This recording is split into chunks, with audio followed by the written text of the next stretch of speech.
అబ్బబ్బబ్బబ్బా, ఏమైందండి? ఇంతలోనే గుడికి వెళ్ళారు, అప్పుడే వచ్చేసారు. నీ చాలస్తా మళ్ళీ నేనేం చేశాను? నువ్వేమని చెప్పావు? ఏమని చెప్పానండి? గుడికి వెళ్లే ముందు చెప్పులు వదిలేసి వెళ్ళమన్నావా? అవును. తీరా అక్కడికి వెళ్ళగానే ఏమని రాశారు తెలుసా? ఏమని రాశారు? చెప్పులు వేసుకోమని రాశారా? అది కాదే, చెప్పులు బయట విడిచి లోపలికి రావాలి అని రాశారు. చెప్పులు ఇడవాలంటే నేను చెప్పులు వేసుకొని ఉన్నారు కదా, అది వేసుకోవడానికి ఇక్కడ తగలడ్డాను.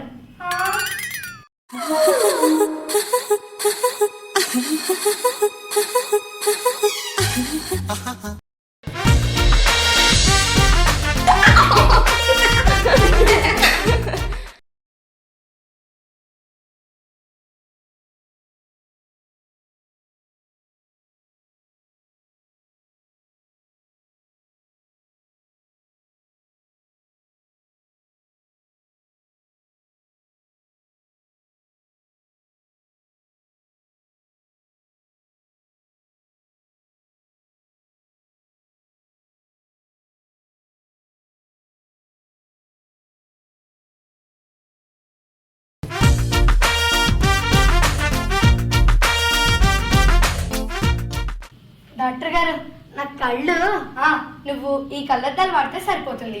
అబ్బా, మీరెంత గొప్పవాళ్ళు డాక్టర్ అమ్మా. నా కళ్ళు అనగానే నా కళ్ళు కనిపించట్లేదని గ్రహించారే, మీరు చాలా గొప్పవాళ్ళమ్మా. గొప్ప పాడా, నువ్వు మెయిన్ డోర్ నుంచి రాకుండా కిటికీ నుంచి దూరం వచ్చినప్పుడే తెలిసింది నీ కళ్ళు ఎంత బాగా పనిచేస్తున్నాయో. అది సరే కానీ డాక్టర్ అమ్మా, ఈ కళ్ళద్దాలు పెట్టుకుంటే నాకు అన్ని కనిపిస్తాయా? బ్రహ్మాండంగా కనిపిస్తాయి. పెద్ద అక్షరాలు కనిపిస్తాయి, చీమ తలకాయ అంత చిన్న అక్షరాలు కూడా చదవగలవు. అమ్మయ్యా, ఈ వయసులో నేను వయోజన విద్యా కేంద్రానికి వెళ్లకుండా ఈ కళ్ళజోడు పెట్టుకొని అన్ని చదివేచ్చు అనమాట.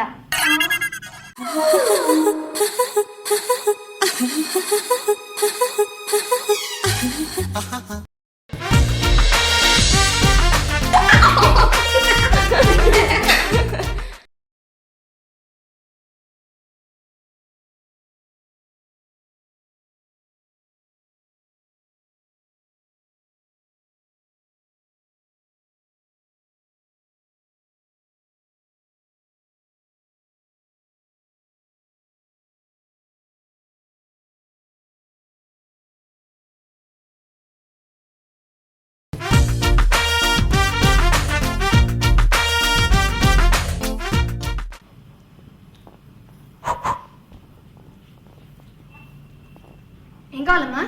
నాకు ఓ మంచి పవర్ఫుల్ గన్ కావాలయ్యా. పవర్ఫుల్ అంటున్నారు కాబట్టి ఈ పిస్టల్ చూడండి అమ్మా, చాలా వెరైటీ, కొత్తగా మార్కెట్లోకి వచ్చింది. ఓహో, ఏంటి స్పెషాలిటీ? దీంతో ఒక్కసారి షూట్ చేస్తే 8 మంది చచ్చిపోతారు. ఏం తాగుతున్నావు నువ్వు? అసలు కడుపుకు అన్నం తింటున్నావా, గడ్డి తింటున్నావా? నేను నిజమే చెప్తున్నానండి.